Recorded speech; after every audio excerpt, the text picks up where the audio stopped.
Ja, grüßt euch Leute. Hallo und herzlich willkommen zu einem neuen Video auf unserem Kanal. Heute wollen wir uns mal das Thema Helium anschauen, beziehungsweise Helium Mining 2024. Lohnt sich das oder lohnt sich das nicht? Wir gucken uns mal einzelne Hotspots an, gehen mal aktuelle Informationen durch, was das Thema angeht. Von daher würde ich sagen, wir starten einfach mal rein. Ja, die Website dazu ist helium.com. Kennen ja die meisten von euch, People Powered Network, also Start a Wireless Revolution. Auf gut Deutsch gesagt geht es ja halt eben darum, ein großes IoT-Netzwerk aufzubauen, und viele von euch oder die meisten Zuschauer von uns sind halt eben auch schon bei Helium mit am Start, und das auch schon relativ lange. Das heißt, wir haben unsere Helium, ich müsste jetzt lügen, aber seit 2021. Wir sind jetzt im dritten oder im vierten Jahr, was Helium angeht, und haben unsere Miner aktiv. Also ich selber betreibe 4 Stück, 5 Stück insgesamt. Einen habe ich schon kaputt geflasht. Ja, und 4 Stück sind noch aktiv. Ihr seht hier zum Beispiel mal eine kleine Auswahl von den, die es gab, zum Beispiel Nebra, Syncrobit. Das hier ist ein 5G-Hotspots, also beziehungsweise ein anderer Bobcat, so der Klassiker, wurde extrem viel verkauft. Ja, zu Bobcat habe ich natürlich nachher auch noch mal kurz ein Wort zu verlieren, ganz, ganz wichtig. Ja, und ihr seht halt eben hier The Future of Wireless. Ja, wenn man sich das Netzwerk mal anschaut, also ich habe es hier schon mal markiert auf dieser Seite, die Zahl ist rückläufig. Also wir machen ja jedes Jahr ein Video dazu, was hier im Netzwerk los ist, beziehungsweise ob sich das Mining noch lohnt. Und ihr seht hier, wir haben momentan 356.000 ähm, IoT-Hotspots, also hier im Hotspots, die bei uns letztendlich aktiv sind, oder auf der ganzen Welt besser gesagt. Und die Zahl ist rückläufig. Das heißt, beim letzten Video waren wir noch bei 400.000 so in der Dreh, wenn mich nicht alles täuscht. Und ihr seht jetzt hier, es sind schon mal 50.000 weniger. Es gibt unterschiedliche Gründe dafür. Ja, manchmal lohnt sich, manchmal lohnt sich auch nicht. Ein Beispiel dafür zeige ich euch natürlich auch gleich. Ja, und so sieht es halt eben momentan aus. Das heißt, das Netzwerk selber, Zahlen sind rückläufig. Man stellt sich auf der ersten Webseite den Club mit 1 Million Schlag mich tot. Muss mal ganz kurz gucken, wo hatte ich das gesehen? Wartet, wartet, wartet. Ich zeige es euch. Hier mit 1.014.516 Total Hotspots. Das sind die, die schon mal irgendwie mit in Berührung waren, beziehungsweise mal an waren. Aber ihr seht, aktuell sieht es anders aus. 356.111. Und wir haben noch knapp oder ein bisschen mehr als 18.000 Mobile Hotspots. Ja, das wird es leider bei uns nicht geben, diese 5G-Mobile-Geschichte.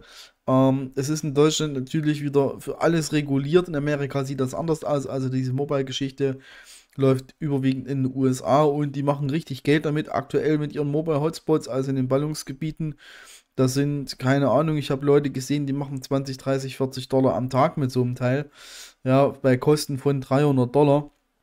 Das ist richtig gut, das wird es aber wie gesagt bei uns leider nicht geben. Ja, weil halt eben hier die 5G-Lizenzen quasi gekauft werden müssen, und hast es nicht gesehen, und Vodafone, T-Mobile oder wie es nicht alle heißen, werden sich dann natürlich das Geschäft mit sowas nicht, beziehungsweise werden sich da nicht reinkaufen lassen sozusagen. Von daher wird es das bei uns definitiv nicht geben. Leider, muss ich sagen, typisch deutsche Regulatorik natürlich wieder dahinter. Ja, genau.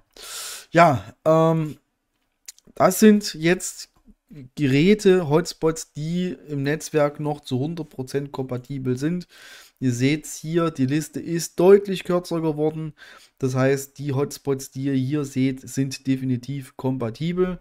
Ja, das heißt, auch andere Geräte sind natürlich kompatibel, die schon mal onboarded waren. Das heißt, ihr müsst wirklich aufpassen, wenn ihr euch jetzt einen Hotspot kauft. Mache ich zum Schluss, für ihn noch mal kurz einen Hinweis dazu geben. Müsst ihr halt eben gucken. Da muss schon mal onboarded gewesen sein, damit, und derjenige schickt euch dann den NFT, dann funktioniert das bei euch auch. Ansonsten neu onboarden geht aktuell nur mit diesen Geräten. Alles andere werdet ihr Schwierigkeiten bekommen, weil zum Beispiel die Onboard-Fee nicht gedeckt ist. Ist die Onboard-Fee nicht gedeckt, müsst ihr auch nochmal, ich weiß gar nicht, was es kostet, 20, 30, $40 Onboarding bezahlen. Die Kosten kommen natürlich auch noch mit dazu. Ja, wir reden immer darüber, wie man mit Helium quasi was dazu verdienen kann, etc. Es gibt aber natürlich auch die andere Seite, wozu wir eigentlich das Helium-Netzwerk aufbauen. Und das fällt immer so ein bisschen hinten runter. Aber es gibt wirklich coole Use Cases für das Helium-Netzwerk. Das ist zum Beispiel diese Rack Sticker Tracker. Das heißt, das ist quasi ein Aufkleber, also ein Versandetikett, was quasi die ganze Zeit über das Helium-Netzwerk gemonitort werden kann. Das heißt, ihr wisst ganz genau, wo ist euer Paket oder was für eine Temperatur hat euer Paket etc. Das einfach nur durch so einen Aufkleber und über das LoRaWAN, also das Netzwerk, was ihr aufbaut, kann dieser kleine Aufkleber kommunizieren. Das ist zum Beispiel ein Anwendungsbeispiel. Ihr seht zum Beispiel hier für Fahrzeuge einen GPS-Tracker, den man halt eben drin verbauen kann. Ihr seht zum Beispiel hier Temperatursensoren. Ihr seht zum Beispiel hier Sensoren, wo ihr Wasserstände messen könnt. Also zum Beispiel unten im Keller, Schlauch von der Waschmaschine abgerissen, Keller läuft unter Wasser. Dieser Sensor würde quasi Alarm schlagen, das Ganze übers Helium-Netzwerk. Also die sind auch relativ einfach zu onboarden, habe ich mir sagen lassen. Beziehungsweise stand auch hier irgendwo zum Beispiel auch Bewegungsmelder, gibt es dann noch oder Abstandsmelder. Und hier, das kennt ihr sicherlich aus dem Versa XM-Bereich, dass halt eben auch Wetterstationen geonboardet werden können. Nee, das hier war der Abstandsmelder sozusagen. Das hier ist ein Temperatursensor.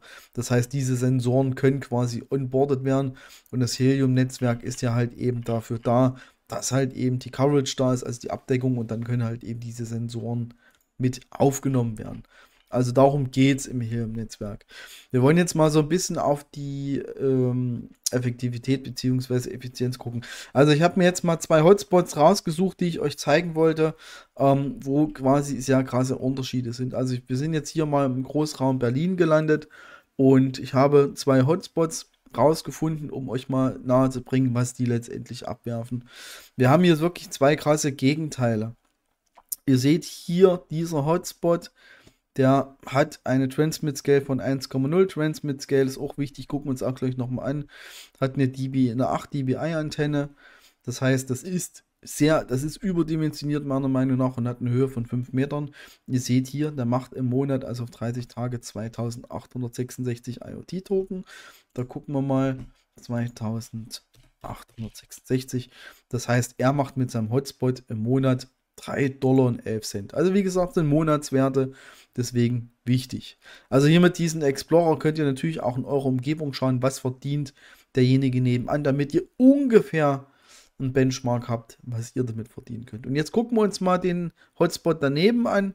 Und das ist natürlich wieder was ganz anderes. Guckt mal der hier. Jetzt gucken wir mal hier. Er hat auch eine Transmit Scale von 1,5. Seht ihr hier, beziehungsweise Transmit Scale von 1,0, 1,5. Es geht ja nur unter 1, es geht nur niedriger, eine 5 dBi Antenne. Ihr seht halt eben auch hier 15 Meter Höhe sozusagen. Und er macht mit seiner Station knapp 25.000. Das heißt, bei ihm sieht es natürlich besser aus. Und ihr seht hier alleine schon 5 dBi. Er hat eine 8 dBi Antenne. Das heißt, 8 dBi könnte sogar über alle hinweg strahlen. Das kann natürlich auch sein.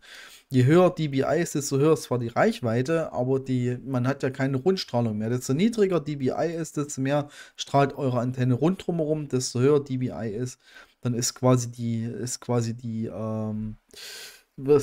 Empfangswellen sozusagen relativ einfach ausgedrückt, gehen eher so in die ovale Richtung. Da kann es sein, dass er drüber strahlt.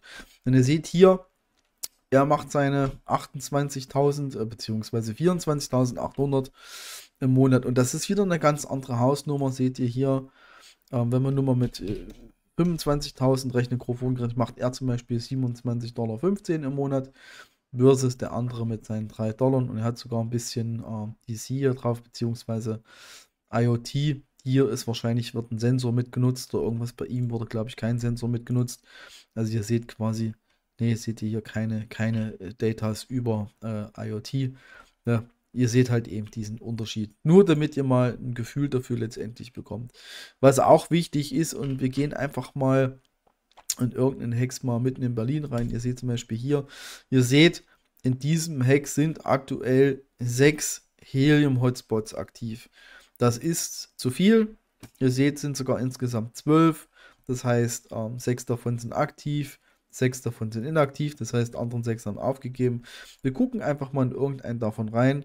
Und ihr seht halt eben hier, ganz gut, schlechtes Beispiel jetzt rausgesucht. Der ist jetzt erstmal gerade aktiv. Seht ihr hier, vorher gab es hier keine Punkte.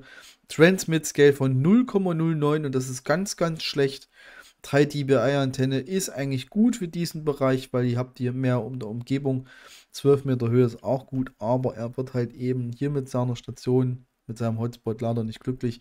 Es sind viel zu viele Leute dran. Und das ist immer das Problem in solchen Gebieten. Ihr seht auch hier 0,09. Er hat sich aber anders aufgestellt. Ihr seht es zum Beispiel hier. Er hat eine 8 dBi-Antenne auf 15 Meter Höhe. Das heißt, er hat einen relativ großen Radius. Deswegen macht er auch, aber wenn ihr hier seht, sind auch nur 6.245. Das heißt, sind letztendlich auch nur 6 Euro, was er im Monat damit gemacht, grob gesagt. Und wir gucken uns doch mal den dritten an, um jetzt hier nochmal ein anderes Beispiel zu kriegen. Seht ihr hier, 4 dBi-Antenne, auch 15 Meter Höhe, nur 490. Ja, das heißt, wichtig ist, die Antenne muss zu eurer Umgebung passen. Die Höhe spielt auch eine große Rolle. Je höher, umso besser, sagt man im Helium-Bereich. Und die Transmit Scale ist halt eben hier so schlecht. Also idealerweise habt ihr da eine 1 stehen. Alles, was drunter ist, da macht ihr natürlich Einbußen, was eure Rewards letztendlich angeht. Ja, weil die Transmit Scale ist hier so schlecht, weil so ein Hexagon quasi nur für eine gewisse Anzahl Mana festgelegt ist.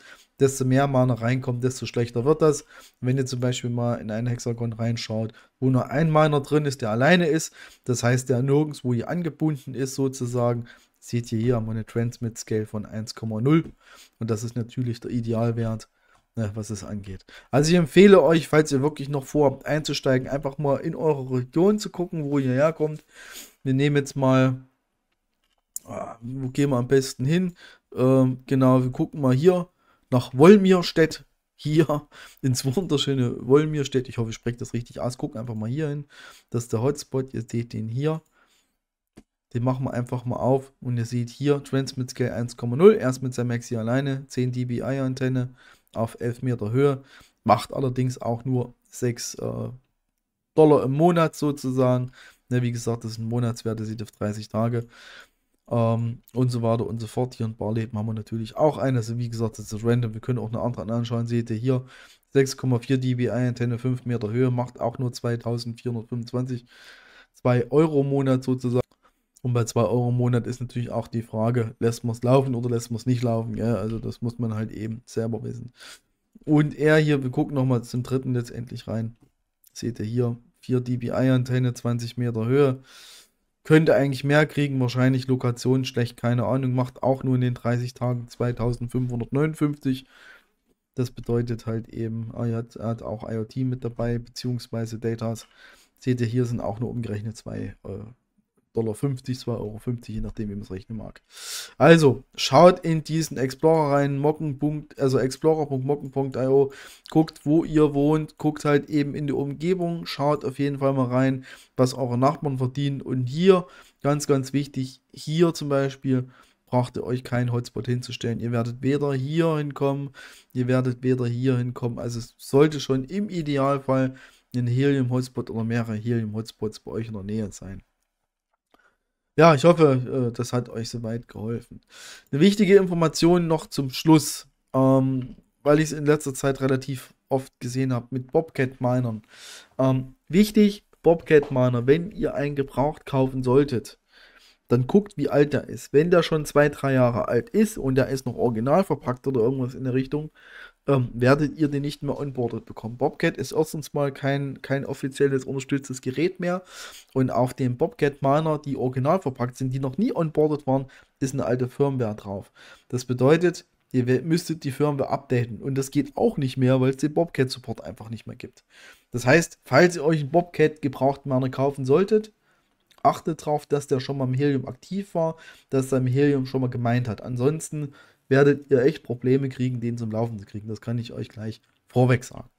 Ja, ansonsten, ich mache ein kurzes Fazit noch dazu und dann würde ich sagen, reicht das erstmal.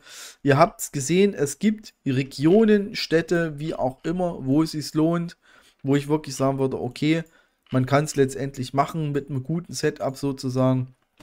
Waren das die zwei hier? Genau, ihr seht zum Beispiel ihn hier als Beispiel. Das sind rund gerechnet 25 Euro im Monat oder 25 Dollar im Monat, was er verdient. Aber es ist halt eben auch ein gutes Setup. 5 dBi ist eine gute Antenne. 15 Meter Höhe ist gut. Als Gegensatz zeige ich euch nochmal den daneben. Den habe ich euch eben ja schon gezeigt. 8 dB. Wahrscheinlich ist es die Antenne, die es ein bisschen schwierig macht. 5 Meter Höhe. Ihr seht halt eben hier gerade mal ein Zehntel von dem, was der Hotspot daneben verdient. Wichtig ist auch, dass eure Hotspots bzw. die Internetverbindung schnell ist. Seit HIP 85 ist es halt eben so, dass der schnellste Hotspot gewinnt. Ja, vielleicht halt auch der eine ultraschnelle Internetanbindung, kann natürlich auch sein, aber ihr seht halt eben die Rewards und das quasi, die sind nebeneinander, die witnessen sich auch untereinander, die beiden Hotspots. Ja, nur mal als Beispiel. Schaden Explorer rein, guckt letztendlich selber, ob es sich lohnt oder nicht. Ihr müsst es selbst entscheiden. Ich sag's mal so, je nach Region, Setup, lohnt sich's. Für alle anderen, die jetzt so in abgelegenen Dörfern sind, wo wirklich nicht viel drumherum ist. Da könnt ihr euch das echt sparen, das Geld auszugeben, weil dann werdet ihr wahrscheinlich auch einen Return on Invest nicht erreichen. Ja, von daher, bitte, do your own research, schaut es euch nochmal in Ruhe an. Der Explorer ist dafür da, ihr könnt halt dementsprechend schauen. Na, guckt euch an, bevor ihr einsteigt in die Materie. Ja, das war's von mir. Ich bedanke mich bei euch fürs Zuschauen, wünsche euch was, bis die Tage. Bis später. Ciao.